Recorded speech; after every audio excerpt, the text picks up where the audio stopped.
connects it well into the vacant gallery. Rakibul! What a hit! Slower ball. The connection is 10 বলে 27 রানে সমীকরণ মিলিয়ে দক্ষিণ আফ্রিকাকে হারালো বাংলাদেশ। চলুন বিস্তারিত জেনে আসি পুরো ভিডিওতে। শেষ 2 ওভারে জয়ের জন্য বাংলাদেশের এমার্জিং দলের প্রয়োজন ছিল 27 রান। তখন জয় অনেকটাই দূরে মনে হচ্ছিল, তবে 19তম ওভারে সেটাকে সহজ করেন রাকিবুল হাসান। সে ওভারে 3 ছক্কায় 20 রান তোলেন তিনি, ফলে সমীকরণ দাঁড়ায় 6 বলে 7 রানে। 2 বল হাতে রেখেই সেই সমীকরণ মিলিয়েছে বাংলাদেশ। তাতে দক্ষিণ আফ্রিকা এমার্জিং দলের বিপক্ষে চলমান ওয়ানডে সিরিজে 1-0 এগিয়ে গেল আকবর আলীর দল। রাজশাহীর শাহিদ কামরুজ্জামান স্টেডিয়ামে টসে হেরে আগে ব্যাট করতে নেমে নির্ধারিত 50 ওভারে 8 উইকেট হারিয়ে 301 রান সংগ্রহ করে দক্ষিণ আফ্রিকা এমার্জিং দল।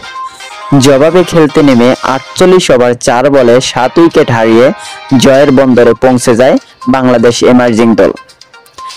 বড় লক্ষ্য তাড়া করতে নেমে ভালো শুরু পায় বাংলাদেশ। 2 ওপেনার মাফিজুল ইসলাম ও রবিন ও জিসান আলম মিলে উদ্বোধনী জুটিতে যোগ করেন 52 রান। 27 বলে 31 রান করে জিসান ফিরলেও ভাঙে সেই জুটি। এরপর 3 ও 4 নামা প্রীতম কুমার ও আরিফুল ইসলাম উইকেটে নিতুর হলেও ইনিংস বড় করতে পারেননি। উল্টে বেশ কিছু ডট বল খেয়েছেন, যার প্রভাব পড়েছে রান রেটে।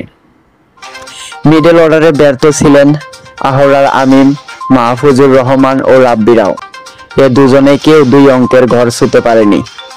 মিডল অর্ডার ব্যাটারদের ব্যর্থতার মাঝেও এক প্রান্তে দুর্দান্ত ব্যাটিং করেছেন রবিন। এই ওপেনার ভালো ব্যাটিং করলেও সাজঘরে ফিরেছেন সেঞ্চুরি না পাওয়ার হতাশ সঙ্গী করে। তার ব্যাট থেকে এসেছে 89 বলে 87 রান। রবিন ফেরার পর দলের হাল ধরেন আকবর আলী। অধিনায়ক যখন উইকেটে আসেন তখন রান রেট আর প্রয়োজনীয় রান রেটের মধ্যে পার্থক্য ছিল প্রায় 5। উইকেটে এসেই বাংলাদেশের ব্যাটিং এর গিয়ার পরিবর্তন করেন আকবর আলী। ঝড়ো ব্যাটিং এ দলকে পথ দেখান তিনি। যদিও ম্যাচ শেষ করে আসতে পারেননি আকবর আলী। 24 বলে করেছেন 41 রান। আকবরের পর একই মেজাজে ব্যাটিং করেছেন রাকিবুল। উইকেটে এসেই বড় শট খেলেছেন তিনি, তাতে সফলও তিনি। 10 বলে 6 ছক্কা করেছেন আর অপরাজিত 24 রান। রাকিবুলকে যোগ্য সঙ্গ দিয়েছেন তোফায়েল আহমেদ। তার ব্যাট থেকে এসেছে 20 বলে অপরাজিত 24 রান।